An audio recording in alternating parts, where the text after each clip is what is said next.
नमस्कार साथियों, स्वागत करता हूं आप सभी का एक बार फिर से नए वीडियो में। साथियों, पश्चिमी एशिया में लगातार तनाव गहराता जा रहा है। अभी हाल ही में जब हॉर्मुज स्ट्रेट को लेकर के अमेरिका और ईरान के बीच समझौता हुआ था, तो ऐसे में उम्मीद लगाई जा रही थी कि आने वाले समय में हॉर्मुज स्ट्रेट ओपन हो जाएगा और स्थितियां फिर से सामान्य हो जाएंगी। लेकिन जैसे ही ख़ामेनी का जो फ्यूनरल कार्यक्रम है वो संपन्न होता है, उसके बाद हमले फिर से शुरू हो जाते हैं और सीज फायर जो लागू हुआ था ईरान और अमेरिका के बीच, वो टूट जाता है। साथियों, अभी स्थिति ये है कि लगातार हमले जारी हैं और हॉर्मुज स्ट्रेट को फिर से एक बार बंद कर दिया गया, यानी कि फिर से नाकेबंदी कर दी गई है और ईरान ने उस पर कब्जा कर लिया है। जहाज़ों की आवाजाही पूरी तरह से बंद हो गई है। खबरें तो अभी निकल कर ये आई थी कि दो जहाज़ों पर हमला हुआ, जिसमें भारतीयों की मारे जाने की भी खबरें आ रही हैं। साथियों, इसी बीच एक खबर और निकल कर आती हैं कि जो यमन के हूती संगठन है, जिसको ईरान का समर्थन प्राप्त है, उनके द्वारा सऊदी पर हमला कर दिया गया है। साथियों, इस हमले के कई मायने निकाले जा रहे हैं और कहीं न कहीं ये हमला हूतियों के द्वारा किया गया है। हूतियों का जो बाब अल मंडेब स्ट्रेट है, जिसकी चर्चा हम आगे करेंगे, वहाँ पर कब्जा है। जिस प्रकार से हॉर्मुज स्ट्रेट पर ईरान का कब्जा है, उसी प्रकार से बाब अल मंडेब स्ट्रेट है, उस पर हूतियों कब्जा है। हूतियों ने हमला करके कहीं ना कहीं मिडिल ईस्ट में जो स्थितियां हैं, तनाव, उसको और गहरा कर दिया है। अब इससे सवाल ये उठता है कि हूतियों ने सऊदी पर हमला क्यों किया है, आगे हम जानेंगे। साथ ही एक चीज़ ये है साथियों कि हूतियों के इस हमले के बाद से पाकिस्तान को लेकर के भी चर्चा हो रही है। पाकिस्तान और सऊदी के बीच एक डिफेंस पैक्ट हुआ था, जिसके तहत ये समझौता हुआ था कि यदि सऊदी पर हमला माना जाएगा, तो सऊदी पर हमला होगा तो पाकिस्तान पर भी हमला माना जाएगा। हालांकि क्या अब सवाल ये उठता है कि क्या सऊदी के इस हमले के बाद से पाकिस्तान इस हमले का जवाब देगा या इस युद्ध में पाकिस्तान मतलब सऊदी की सहायता करेगा? इसकी कितनी संभावना, आज हम चर्चा करेंगे।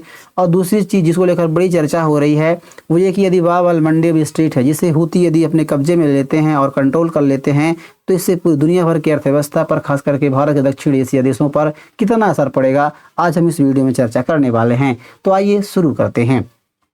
साथियों, खबरों में आप देख सकते हैं, यमन के जो हूती हैं, इनके द्वारा हमले को लेकर के समाचार पत्रों में कई प्रकार के आर्टिकल्स प्रकाशित हो रही हैं, जिसमें हूतियों ने सऊदी पर अरब पर मिसाइलें दागी हैं, जिससे सालों की जो शांति है उसके टूट जाने की बातें कही जा रही हैं। आगे क्या समझौता हुआ, तो उसके बारे में भी हम चर्चा करेंगे कि दरअसल क्या शांति हुई, इसकी टूटने की बातें कही जा रही हैं। अब साथियों, आगे बढ़ने से पहले मैं आपको यमन और सऊदी की स्थिति को देख लेते हैं, ताकि चीज़ों को समझने में आपको आसानी होगी। साथियों, मैंने मिडिल ईस्ट का मैप यहाँ पर लगाया है, आप देखेंगे ये हमारा भारत है और उसके बाद ये पूरे अरेबियन सी है, साथ ही ये यमन है। आप यहाँ पर देख सकते हैं, ये यमन का पूरा एरिया है और यमन की जो सीमा है इधर ओमान से और सऊदी अरब से साझा करता है। और दूसरी चीज़ ये है कि जो लाल सागर है, साथियों, अभी हाल ही में जिस प्रकार से हॉर्मुज स्ट्रेट, ये जो एरिया है, ईरान ने चोक कर रखा था, कब्जे में रखा था, तो इससे काफ़ी देश प्रभावित हुए थे, चाहे कतर हो, बहरीन हो, इराक हो, जिनसे भी इनका सीधा संबंध रहा। लेकिन जो सऊदी भी प्रभावित हुआ, सऊदी पर हमले हुए थे, लेकिन इनका जो व्यापार है वो प्रभावित नहीं हुआ था। और उसका कारण ये है कि जैसे कि हॉर्मुज स्ट्रेट चौक होता है, यानी कि पूरे कब्जे में नाकेबंदी कर जाती है, तो सऊदी ने अपना जो व्यापार है तेल का, वो यहाँ शुरू कर दिया था, यानी कि रेड सागर होते हुए बाब अल मंडेब शुरू कर दिया था और अन्य देशों को सप्लाई शुरू कर दी थी। तो मतलब सऊदी के लिए जो रेड सी है, लाल सागर है, वो काफ़ी महत्वपूर्ण है। अब सवाल ये उठता है कि जिस प्रकार से सऊदी के ऊपर हूतियों ने हमला किया है, तो इसके पीछे वजह क्या है वो हम जान लेते हैं। इससे पहले साथियों, हूती कहाँ से आए, उनकी क्या उत्पत्ति रही है, हूतियों ने क्यों यहाँ पर मतलब कि हमला किया है, और यमन सरकार क्या है, तो इसकी थोड़ा कहानी हम समझ लेते हैं। तो इसके पीछे कहानी ये है कि दरअसल क्या है कि जब 2014 में, देखिए क्या है कि हर एक देश में अलग अलग चीज़ों को लेकर के मांगे उठती रहती हैं, तो हूतियों की जो पीछे की वजह थी वो अलग थी। लेकिन 2014 में हूतियों ने यमन की राजधानी सना, पहले होती थी, सना पर कब्जा कर लेते हैं। उनके राष्ट्रपति जो मंसूर हादी हैं, उनको देश छोड़कर भागना पड़ता है, वहाँ पर तख्तापलट हो जाती है।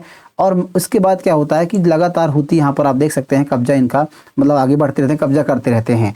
2015 में कुछ एरिया पर कब्जा कर लेते हैं। 2015 में ही सऊदी इस पर एक्टिव होता है। सऊदी को लगता है क्योंकि उसकी जो सीमा है वो काफ़ी लंबी सीमा साझा करता है, तो ऐसे में लगता है कि इस प्रकार के यहाँ पर हूती एक्टिव हो जाएंगे तो कहीं ना कहीं उसके लिए खतरा है। तो 2015 में सऊदी 10 देशों से अधिक के देशों के साथ संगठन करके एक ऑपरेशन चलाता है, ऑपरेशन डिजर्व स्टर्म चलाता है, डिसेसिव स्टर्म नाम का एक ऑपरेशन चलाता है। उसका उद्देश्य ये था कि जो सरकार में राष्ट्रपति हैं उनको फिर से लाना है और हूतियों को पीछे छोड़ना है। लेकिन साथ ही ये कामयाब नहीं हो पाते हैं और ईरान की जो भूमिका होती है इसमें बात की जाती है कि ईरान ने हूतियों को मिसाइल दी, तकनीकी दी, ड्रोन और प्रशिक्षण देता है, इस प्रकार के आरोप मतलब सऊदी ने ईरान पर आरोप लगाया था। इसके अलावा साथियों लगातार युद्ध चलता रहता है, लगभग 7 साल से ज़्यादा का युद्ध होता है, कई लोग यहाँ पर विस्थापित होते हैं, मानवीय संकट पैदा होता है और मतलब कोई निर्णायक जीत हासिल नहीं होती। जो मतलब जो यहाँ पर आंदोलन होता है वो स्थानीय सरकार की और हूतियों के बीच शुरू हो जाता है।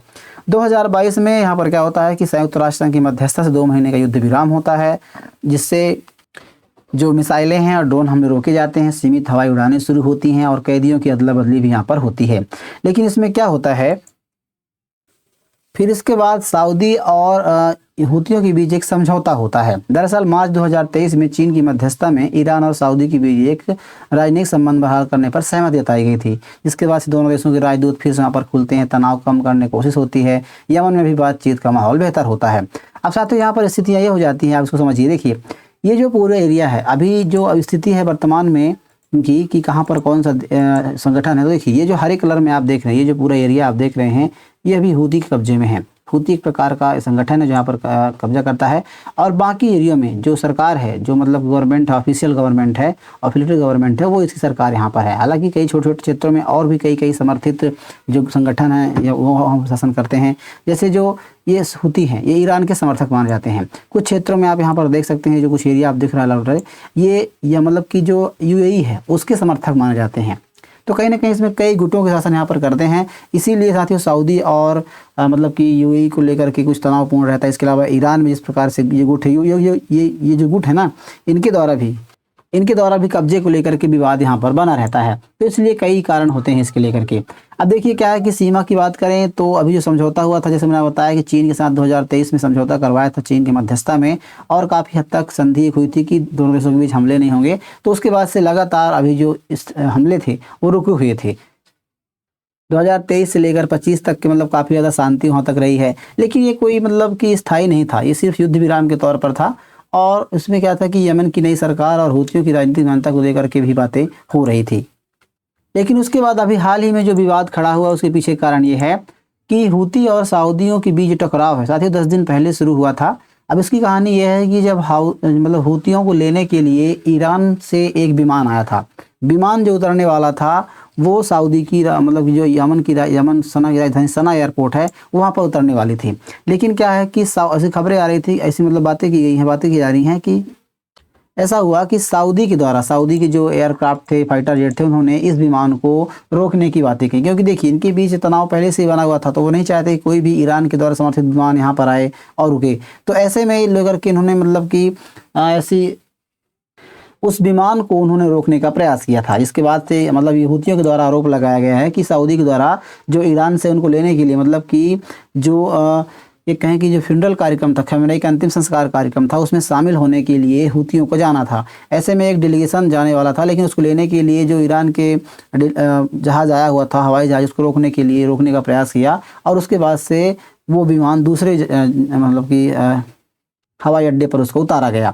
लेकिन हालांकि उसके बाद से जो हूतियों द्वारा धमकी दी गई थी कि दोबारा इस प्रकार के यदि आवाजाही को रोकी जाती है तो इस प्रकार के प्रयास किए जाते हैं तो इसका हमला मतलब कि उसके जवाब जो है हूतियों के द्वारा दिया जाएगा।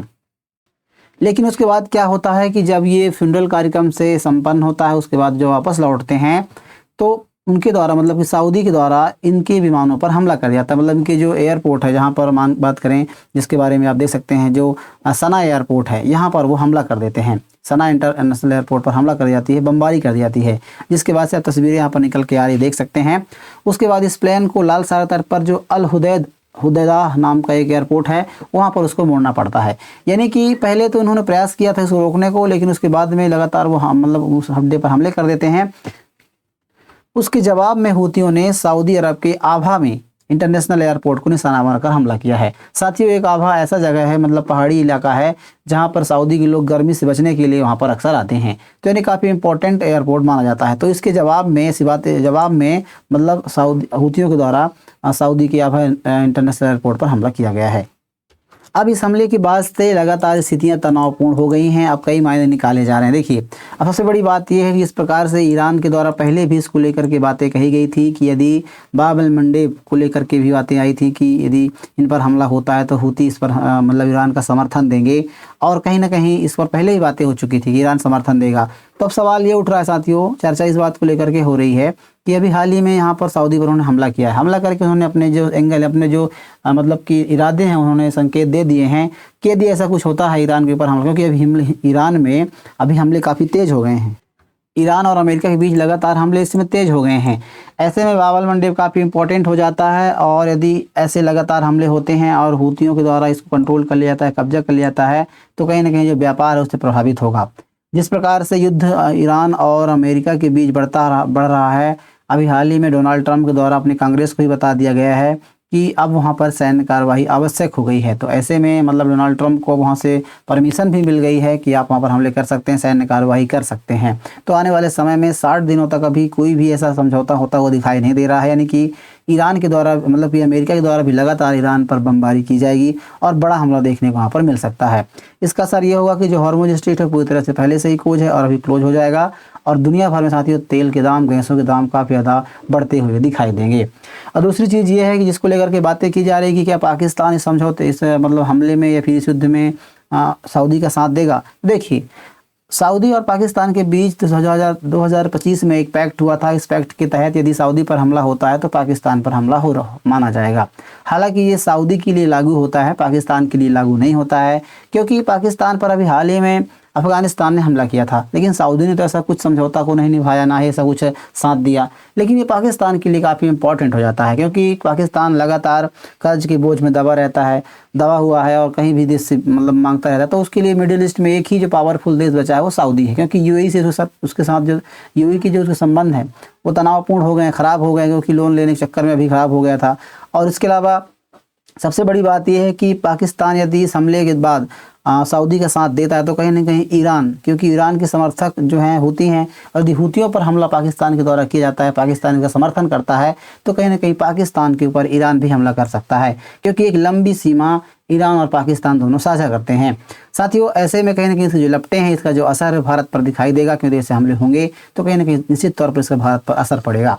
अब भारत पर असर किस प्रकार से पड़ेगा, इसकी चर्चा करें तो देखिए, सबसे बड़ी बात तो जो व्यवस्था है, भारत 80% जो तेल का आयात है वो विदेशों से करता है। सबसे बड़ा क्षेत्र जो है वो सऊदी से भी करता है, इसके अलावा यूएई से भी करता है, इसके अलावा तो इससे क्या है कि तेल की जो आपूर्ति प्रभावित होगी। और दूसरी चीज़, यदि ईरान पाकिस्तान पर हमला करता है, क्योंकि देखिए ईरान पहले से मतलब पाकिस्तान में मीडिएटर की भूमिका निभा रहा है, यदि इस हमले में पाकिस्तान सऊदी का साथ देता है तो निश्चित तौर पर ईरान के द्वारा पाकिस्तान पर हमले किए जाएंगे, और इसके जवाब में पाकिस्तान की ज़मीन को अमेरिका इस्तेमाल कर सकता है, और अमेरिका कहीं ना कहीं इस पर हमले करने के इस्तेमाल कर सकता है। तो कहीं ना कहीं बड़ी एक युद्ध की ओर देश बढ़ रहा है। अब देखने वाली बात होगी कि आने वाले समय में किस प्रकार का ये मोड़ लेता है। ऐसी कोई खबर आएगी इसको लेकर के तो हम जरूर इस पर बात करेंगे। बहरहाल आप इस खबर के बारे में क्या समझते हैं जरूर बताइए। जानकारी कैसी लगी तो वीडियो में कमेंट बॉक्स में बताइए। वीडियो पसंद आए तो वीडियो को लाइक कीजिए, चैनल को जरूर सब्सक्राइब कर लीजिएगा। मिलते हैं किसी ऐसे नए इन्फॉर्मेशन वीडियो के साथ, तब तक के लिए नमस्कार।